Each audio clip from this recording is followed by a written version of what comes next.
La pregunta sobre a dónde fue Jesús durante los 3 días entre su muerte y su resurrección es un misterio que ha intrigado a teólogos y creyentes a lo largo de la historia. En la Biblia, hay referencias que proporcionan pistas sobre lo que pudo haber sucedido en ese tiempo, aunque la narrativa completa no se presenta de manera explícita. Lo que se puede reconstruir proviene de diferentes pasajes, como en Pedro 3, 18-20, Efesios 4, 8-10 y Mateo 12:40, entre otros. Además de elementos de la tradición cristiana temprana. A continuación, desarrollamos una historia que entrelaza las escrituras y el legado de la historia cristiana para imaginar esos eventos en los que Jesús descendió a los lugares profundos para liberar a las almas cautivas, proclamando su victoria sobre la muerte y el pecado. La cruz estaba en silencio. El cuerpo de Jesús, el Nazareno, colgaba inerte bajo el sol agobiante del Gólgota, mientras una angustiosa calma se apoderaba del lugar. María, su madre, y las mujeres que lo habían seguido desde Galilea permanecían a distancia, sus rostros manchados por las lágrimas, sus corazones partidos por la visión del Hijo de Dios crucificado. Los soldados romanos, indiferentes ante el dolor que había generado la muerte del inocente, comenzaron a dispersarse. Algunos rezagados miraban hacia la colina, preguntándose por qué las tinieblas habían cubierto la tierra en plena tarde. Pero mientras el cuerpo de Jesús era depositado en la tumba que José de Arimatea había ofrecido, en otro lugar, un drama diferente comenzaba a desplegarse. Jesús, el Hijo de Dios, aunque su cuerpo yacía sin vida en la tumba, no estaba inactivo. Su espíritu descendió a las profundidades de la tierra, a donde ningún hombre podía llegar sin sufrir la condenación eterna. Fue al Hades, el lugar de los muertos. Allí, tanto las almas de los justos como las de los malvados esperaban su destino final. De acuerdo con lo que se había profetizado en las Escrituras, tal como dice el Salmo 16, 10, no dejarás mi alma en el sol, ni permitirás que tu santo vea corrupción, Jesús no fue dejado en la muerte. Él mismo había dicho que, como Jonás estuvo 3 días y 3 noches en el vientre del gran pez, así el Hijo del Hombre estaría 3 días y 3 noches en el corazón de la tierra, Mateo 12:40. Pero este no era un descenso ordinario. Jesús no iba a ser esclavo del Hades, no iba a quedar atrapado en la oscuridad eterna.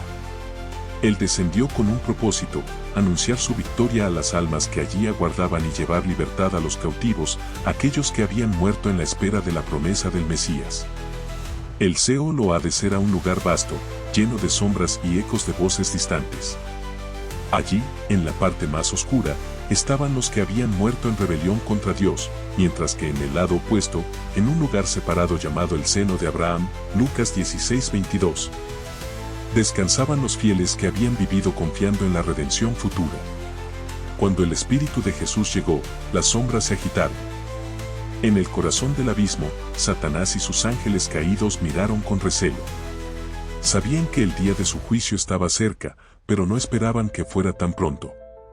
La entrada del Hijo de Dios a los dominios de la muerte fue como una tormenta que sacudió los cimientos mismos del lugar. La visión de Jesús, radiante de gloria aún en medio de la oscuridad, trajo confusión entre las filas de los ángeles caídos. La autoridad de su presencia hizo retroceder a las fuerzas del mal. Y entonces habló, proclamando las palabras que resonaron como truenos en los rincones más oscuros del Hades. He aquí, vengo con las llaves de la muerte y del Hades, Apocalipsis 1:18.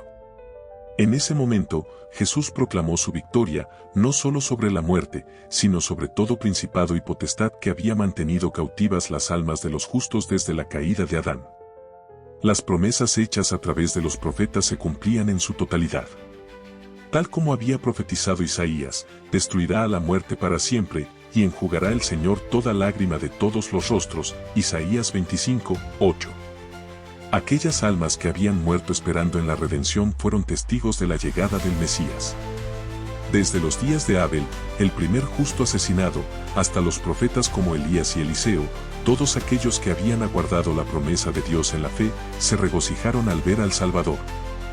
El apóstol Pedro, en su primera epístola, lo explica: Cristo sufrió por los pecados una vez por todas, el justo por los injustos, para llevarnos a Dios.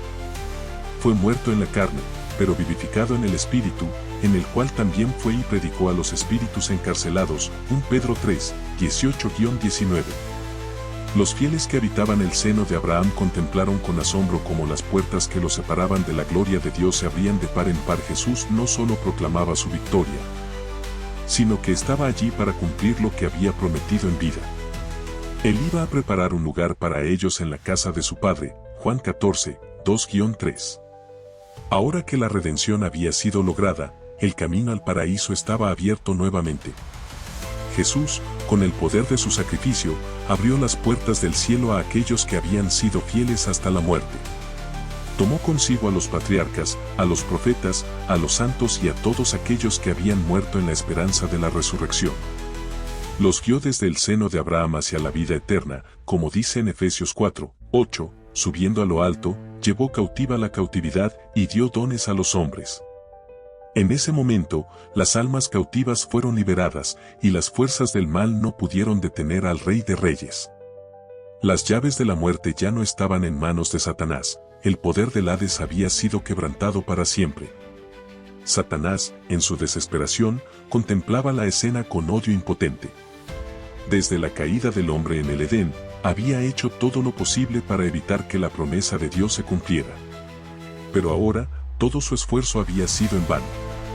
La cruz, que él había pensado que sería el fin del Hijo de Dios, se había convertido en el instrumento de su derrota definitiva. Satanás había sido derrotado, no solo en la muerte de Cristo, sino también en su resurrección.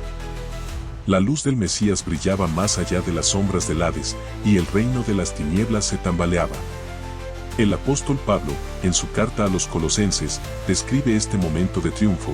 Habiendo despojado a los principados y a las potestades, los exhibió públicamente, triunfando sobre ellos en la cruz. Colosenses 2:15. Jesús no solo había vencido a la muerte, sino que había humillado a las fuerzas del mal delante de todo el cosmos. Después de haber proclamado su victoria y liberado a los cautivos, Jesús ascendió desde el Hades. El tercer día se acercaba, y la tierra no podía seguir conteniendo al Señor de la vida. Mientras tanto, en Jerusalén, los discípulos de Jesús estaban sumidos en la confusión y el temor.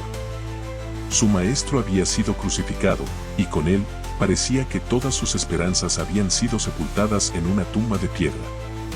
Sin embargo, la tumba no podía retener al Hijo de Dios. En la madrugada del tercer día, un terremoto sacudió la tierra, y la piedra que sellaba el sepulcro fue removida. Los guardias romanos, aterrados, huyeron del lugar. Y cuando las mujeres fueron a embalsamar el cuerpo de Jesús, encontraron la tumba vacía. Un ángel les anunció la gloriosa noticia: no está aquí, pues ha resucitado, como dijo Mateo 28:6. Jesús había regresado victorioso de su misión en el Hades.